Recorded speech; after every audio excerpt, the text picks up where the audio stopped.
एक तरफ तो यही है कि उनका हौसला नहीं है, लेकिन दूसरी तरफ जो राजनाथ हैं वो कहते हैं कि हम जो ब्रह्मोस मिसाइल हैं पाकिस्तान का एक एक इंच जो है वो उनके निशाने पर है। हमारे जो जेफ थंडर ने वहां पर अजरबैजान तक जो है वो प्रवास की है नॉन स्टॉप, तो क्या भारत महफूज है हमारे मिसाइलों से और हमारे एयरक्राफ्ट से, हमारे जेट तैयारों से? जी बिल्कुल, जिस तरह वो कहते हैं कि पूरा पाकिस्तान उनके निशाने पर है, तो अब जितने हमारे सरफेस टू सरफेस मिसाइल्स हैं, और हमने इस दफ़ा बता भी दिया है, आईएसपीआर ने बताया था कि हम ईस्टवर्ड भी डैमेज करेंगे, जिसका मतलब ये होता है कि पहले जब भी जितनी जंगें हुई हैं आमतौर पर, और ख़ासतौर पर 71 के बाद जो एस्केलेशन होती रही है वो हमारे ईस्टर्न बॉर्डर पर होती है, हिंदुस्तान के वेस्टर्न बॉर्डर पर होती है। यानी जो उनका बॉर्डर बांग्लादेश या श्रीलंका की तरफ है वो सिक्योर रहता है हमेशा, क्योंकि वो डेप्थ इतनी है, वो सारे एसेट्स भी वहां रखते हैं, वो रिजर्व फोर्सेस भी वहां रखते हैं, वो जितने वाइटल या कीमती कोई असासे होते हैं उनको छुपा के भी रखते हैं, नोइंग कि वेस्टवर्ड उनके जो डाउनवर्ड वेस्ट साइड है वहां पर हमला तो होना नहीं है। ये तो एक रीच का तो कोई कंफ्यूजन ही कोई नहीं है। एक पहली बात तो ये होनी चाहिए कि हमारे पास मिसाइल्स भी माशाल्लाह इतने हैं। JF-17 थंडर की तो शायद बारी ना आए इतनी दूर भेजने की, हम बहुत कुछ और भेज सकते हैं वहां पे, हमने साबित भी अभी किया है। मोस्ट इंपॉर्टेंट बात यह है कि वो तो हमारे बॉर्डर के अगेंस्ट इसी JF-17 थंडर से अपना S-400 मिसाइल नहीं बचा सके, जो सबसे खतरनाक उनका वेपन था और जो प्रोटेक्शन देता था। 600 किलोमीटर से वो ट्रैक करता है, 400 किलोमीटर वो लॉक करके टारगेट को मार देता है। उसकी रेंज में घुस के पाक फिजाइया के फाइटर्स ने मारा है, जो मैं पहले दिन से कह रहा हूं ये सुइसाइडल मिशन था। तो जैसे मैंने कहा, जंग में दो चीजें चाहिए होती हैं मियां साहब, एक होती है आपकी सलाहियत और एक होती है आपकी बहादुरी या हौसला।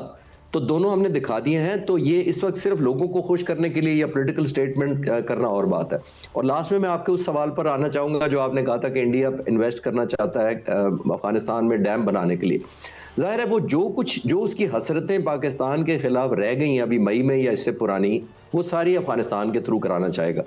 अफगानिस्तान के लोगों को खास तौर पर, और इन तालिबान को नहीं भूलना चाहिए जो इनकी गवर्नमेंट है जिनकी, कि अभी तो जब आपने टेक ओवर किया था, इन्होंने अमेरिका जब एग्जिट करके गया है, तो इन्होंने सारे काउंसलेट अपने बंद किए थे, अपनी एम्बेसी बंद की थी, अपना जलालाबाद में, मज़ार शरीफ में, हेरात में, तमाम जगहों पर इन्होंने बंद कर दिए थे अपने एम्बेसी एज अ प्रोटेस्ट कि जी ये तो टेररिस्ट की हुकूमत आ गई तो यहाँ नहीं हम रह सकते।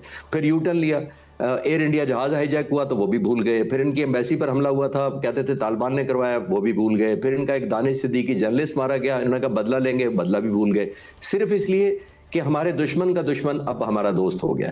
अब उसको फंडिंग भी कर रहे हैं। लेकिन एक डैम तो मैंने ईस्टवर्ड भी बताया था, याद होगा आपको, जब प्रेसिडेंट मोदी ने कहा था कि एक कतरा नहीं बहने देंगे, तो मैंने कहा था कि बेफिक्र रहें, जिस दिन कौम ने चाहा और हमारी नेशनल इंटरेस्ट में हुआ, पाक फिजाइया उनको नॉकआउट करेगी अगर कोई ब्रिज किसी ने या डैम बनाने की कोशिश की। इंशाल्लाह इस तरफ भी ऐसा ही होगा। आप बेफिक्र रहें, नेशनल इंटरेस्ट पे कोई कॉम्प्रोमाइज नहीं होने लगा इंशाल्लाह ताला। इंशाल्लाह। चिश्ती साहब, जनरल साहब मैं आपकी तरफ आता हूँ। गजा की बात करते हैं कि गजा के हवाले से अमन मुआहिदा इजराइल बार बार तोड़ रहा है, वहां पर बार बार जो है वो जारहियत अभी कर रहा है और उसकी खिलाफ वर्जी कर रहा है। लेकिन सदर ट्रंप जो है वो हमास की तरफ उनका जोर है और वो उनको कह रहे हैं कि अगर वो सीधे ना हुए तो वहां पर मशरक़ वुस्ता के ममालिक जो हैं वो पूरी ताकत से गजा में दाखिल होंगे। क्या वो अमन फोर्स की बात कर रहे हैं या कोई जंगी फोर्स की बात कर रहे हैं? जी मियां साहब, सबसे पहले तो एक छोटी सी क्लैरिफिकेशन जी। जब आपने पिछले क्वेश्चन में मुझसे पूछा था तो मैंने एक चीज़ पे कहा था कि वो नहीं करेंगे, दैट इज़ कन्वेंशनल वॉर। जो जंगी जुनून बेशक उनका जितना मर्जी है हो, अभी हालात सूटेबल नहीं है इंटरनेशनली, और जैसे चिश्ती साहब ने एक्सप्लेन किया कैपेबिलिटी वाइज भी उनके लिए हालात सूटेबल नहीं है कि वो कोई जंग करें या हमला करें।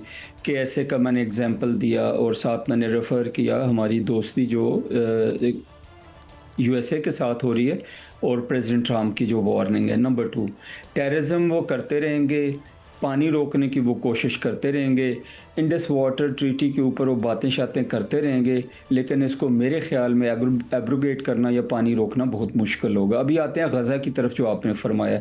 आई थिंक बड़ी आपने एक अच्छी चीज़ की निशानदेही की है कि ट्रम्प साहब जब भी बात करते हैं तो वो सिर्फ हमास की बात करते हैं, वो ये बात नहीं कर रहे हैं कि इसराइल जो है वो ख़ुद कितनी ज़्यादा वायलेशंस कर रहा है उस ट्रूस की, या वो जो अमन मुआहिदा है उसकी, या जंग बंदी की कितनी ज़्यादा वो खिलाफ वर्जियाँ कर रहा है। तो मेरे ख़्याल में एक ये चीज़ बहुत ज़रूरी है। और मैं सुन रहा था कि कतर के जो अमीर हैं उन्होंने भी यही फरमाया है कि ये इज़राइल जो है वो एब्रोगेशंस कर रहा है पीस ट्रीटी की, जो कि गलत है, या पीस मुआहिदे की, अमन प्लान की। नंबर एक। नंबर दो, हमें भी यही बात करनी चाहिए और हमारे भी जो भी पॉसिबिलिटीज़ हैं, हम अपने जितने भी दोस्त ममालिक हैं और 8 वो मुल्क जो कि शामिल थे ट्रंप साहब के पीस प्लान को यस करने में, ओके करने में, सपोर्ट करने में, उन सब को भी प्रेशराइज करना चाहिए। नंबर 2, हमास की तरफ आते हैं।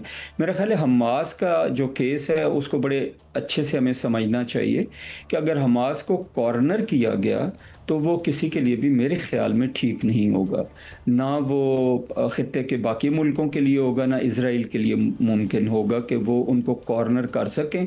और कॉर्नर किए गए तो वो ज़ाहिर है रीग्रुप करेंगे, इक्विप करेंगे और फिर रीअसर्ट करेंगे और वो फिर एक प्रॉब्लम बन जाएंगे इज़राइल के लिए भी और खित्ते के लिए भी। बेस्ट तरीका मेरे ख्याल में ये होगा कि हमास को एब्जॉर्ब किया जाए नए सेटअप में और उनको डिसआर्म होने की कहा जाए कि वो डिसआर्म हो के नॉर्मल एक पॉलिटिकल एंटिटी के तौर पे जो नया गज़ा है, गज़ा का रूल होगा या नई फ़लस्तीनी रियासत होगी इंशाअल्लाह, जो कि एक टारगेट है सब मुल्कों का, पाकिस्तान समेत और फ़लस्तीनियन समेत और सऊदी अरेबिया समेत और कतर समेत के एक फ़लस्तीनी रियासत बने, तो उसमें उनको इंटीग्रेट करना चाहिए। हमास के लिए अगर आपको याद हो तो उसके 2 शिकें थी।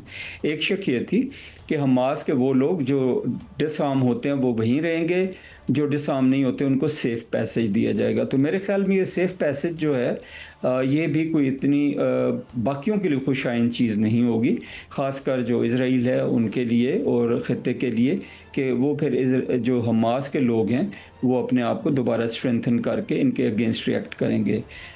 ट्रंप साहब बिल्कुल ठीक है जनरल साहब, मैं चिश्ती साहब की जानिब जो है वो इस बात को ले जाना चाह रहा हूँ। सदर ट्रंप का एक बयान जो है वो सामने आया है चिश्ती साहब, बल्कि उन्होंने दावा किया है कि हमने भारत को कहा है और उन्होंने यकीन दिलाया है कि रूस से तेल नहीं खरीदेंगे। क्या ऐसा मुमकिन है कि भारत रूस को नाराज कर पाएगा? और क्योंकि भारत जो है वो क्वाड का मेंबर भी है और ब्रिक्स का मेंबर भी है, और इस हवाले से क्या भारत को एक मेंबरशिप छोड़नी पड़ेगी, एक तरफ जाना पड़ेगा, या दोनों साइडें रख लेगा? देखिए, वो जनरल रज़ा बिल्कुल ठीक कह रहे थे कि उसने बहुत ज़बरदस्त टाइम एंजॉय किया 2-3 दिहाइयों में, स्टेइंग रेलेवेंट और अपनी एक पुलिसमैन कह लें या एक बैलेंसिंग फैक्टर कह लें, उसने बड़ा एंजॉय किया। रशिया का भी ट्रस्ट किया, अमेरिका का भी किया, चाइना से ट्रेड वैसे करता रहा, यूरोप के साथ गुड बॉय बन के रहा। लेकिन अब चीज़ें एक्सपोज होना शुरू हो गई हैं। अब दोनों तरफ से विकेट के खेलना मुश्किल हो गया हुआ है। अब इंडिया के साथ ये हुआ है कि वो between devil and deep sea वाला चक्कर हो गया है कि एक तरफ रशिया खड़ा है जिसके साथ बड़ी पुरानी एसोसिएशन रही है 60-70 सालों की, एक तरफ अमेरिका है जो न्यू ऑब्वियसली रीजनल कहीं ग्लोबल पावर है जिसका बहुत बड़ा इन्फ्लुएंस है और उसके हाथ में बहुत कुछ है। तो ये मजबूरियां अब बहुत ज़्यादा सामने आ रही हैं क्योंकि ओवर कमिट जब आपने ब्रिक्स के पायनियर मेंबर्स में से हिंदुस्तान, अमेरिकन प्रेसिडेंट को ये भी गुस्सा है। और बाय द वे सस्ता तेल चीन भी खरीद रहा है, लेकिन क्यों चीन को अमेरिका को इतनी हिम्मत नहीं कि उसको इस हद तक प्रेशराइज किया जा सके, क्योंकि ज़्यादातर चाइना पे डिपेंडेंसी है अमेरिका की, वहाँ से इंपोर्ट करने की बहुत। अगर चाइना पर, इसीलिए आपने देखा कि टैरिफ भी रिवाइज हो जाते हैं चाइना के खिलाफ, बाकी मुल्कों के खिलाफ नहीं होते। तो इन्होंने कॉर्नर तो प्राइम मिनिस्टर मोदी को और इनकी हुकूमत को बड़ा इफेक्टिव तरीके से किया है, क्योंकि ये इनको एक्सेप्ट कराना पड़ेगा और कॉम्प्रोमाइज़ करना पड़ेगा। अगर वो तेल पे प्रेशराइज कर सकते हैं तो ट्रेड पे भी कर सकते हैं। ट्रेड आपके व्यूअर्स को बताता चलूं कि हिंदुस्तान का अमेरिका के साथ बहुत ज़्यादा स्टेक है एज़ कम्पेयर टू पाकिस्तान। हमारी जब जंग बंद हुई थी मई में, तो अमेरिकन प्रेसिडेंट ने कहा था कि मैंने इन दोनों मुल्कों से कहा ट्रेड करो वरना अगर जंग की तो मैं ट्रेड बंद कर दूंगा। हमारा ट्रेड का बहुत कम है एज़ कम्पेयर टू इंडिया है तकरीबन 140 से 45 बिलियन डॉलर का एनुअल ट्रेड है। हमारा ट्रेड है 9.2 बिलियन के करीब अमेरिका से, कोई रेशो भी नहीं है। 15-20 गुना हिंदुस्तान हमारे ज़्यादा ट्रेड करता है, पहली बात तो ये है। और बहुत बड़ा इंस्ट्रूमेंट ऑफ क्वेश्चन या प्रेशर है अमेरिकन प्रेसिडेंट के हाथ में कि अगर वो इसको थ्रेट करें कि हम बंद कर देंगे।